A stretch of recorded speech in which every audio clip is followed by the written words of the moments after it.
Aujourd'hui, je suis enceinte grâce à une PMA que j'ai fait seule. Alors le choix de faire une PMA, il est venu du fait que j'avais envie de ce troisième enfant, sauf que j'étais seule. J'avais pas forcément envie d'être en couple et d'attendre que la vie m'apporte un homme sérieux. Et du coup, je me suis dit, en fait, seule, c'est complètement possible. Il y a 1000 manières de commencer une PMA. Tout dépend vraiment de l'histoire de la femme, son âge qu'elle veut, est-ce qu'elle est prête à investir et les délais aussi dans lesquels elle veut que ça se passe. Il peut y avoir la FIV avec don de sperme, après il peut y avoir la FIV double don, donc ça veut dire avec don de sperme, don d'ovocytes, l'insémination, et il y a même l'adoption d'embryons. Dans chacune de ces possibilités, on a plusieurs essais. J'ai décidé de commencer par les inséminations. Ça n'a pas fonctionné. Et donc, j'ai décidé de passer à l'étape supérieure. Et donc, c'était la FIV. Et les délais en France étaient trop longs pour moi. J'avais pas du tout envie d'attendre. J'ai fait un petit peu mes recherches sur les pays d'Europe qui proposaient de faire des FIV pour les mères célibataires. Et donc, voilà, j'ai jeté mon dévolu sur l'Espagne. C'était un peu le plus pratique. Ça a mis 2 ans avant que je tombe enceinte. Il y a des examens. Déjà, on va vérifier la réserve ovarienne de la femme. On va vérifier aussi peut-être l'état de son utérus, si elle a de l'endométriose, de l'adénomiose, la thyroïde. On se sent vraiment avec des hauts et des bas. On est toujours excité quand il y a soit l'insémination qui arrive, soit la FIV. Il y a la peur que ça marche pas, il y a la peur qu'on se trompe de timing, il y a l'attente après de tiens, est-ce que...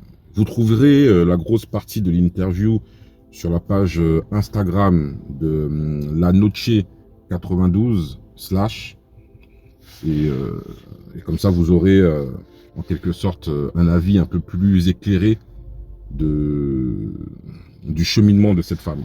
Est-il égoïste de faire un enfant toute seule?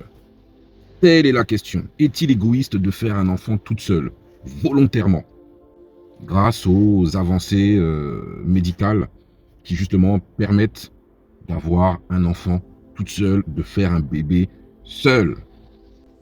Est-ce que vous trouvez ça égoïste? Pour ma part, je trouve ça quand même assez spécial. Mais bien sûr, hein, chacun est libre de faire ce qu'il veut et en connaissance de cause. Mais je trouve quand même que c'est une question très essentielle.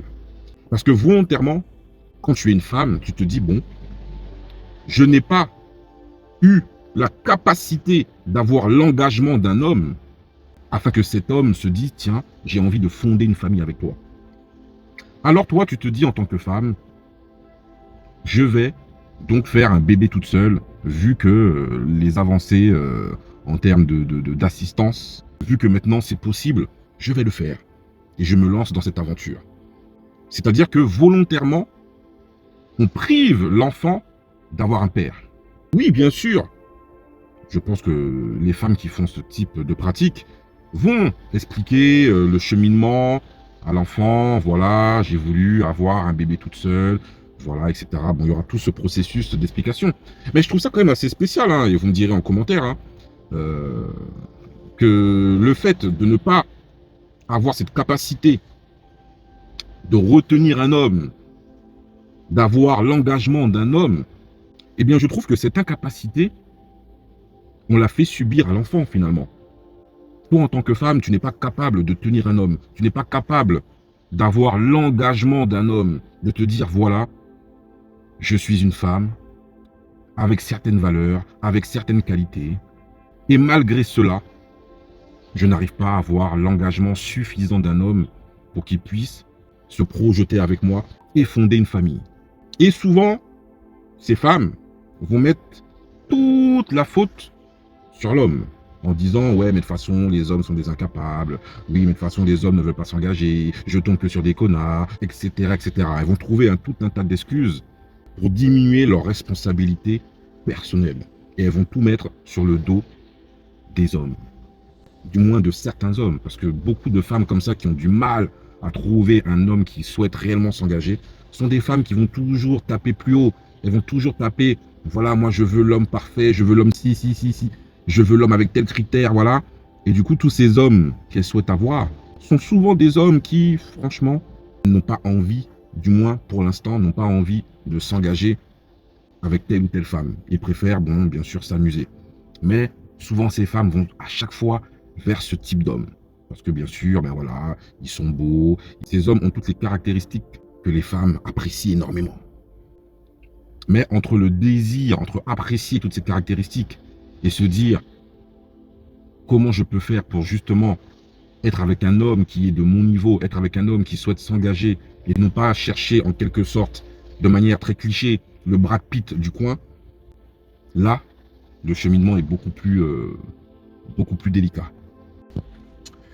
Mais on vit quand même dans un monde très complexe, hein, parce que à la fois, euh, ce type d'acte peut paraître aussi égoïste, mais on voit aussi que beaucoup de pères, malheureusement, n'assument pas leur paternité, font des enfants aussi à droite à gauche et n'assument rien.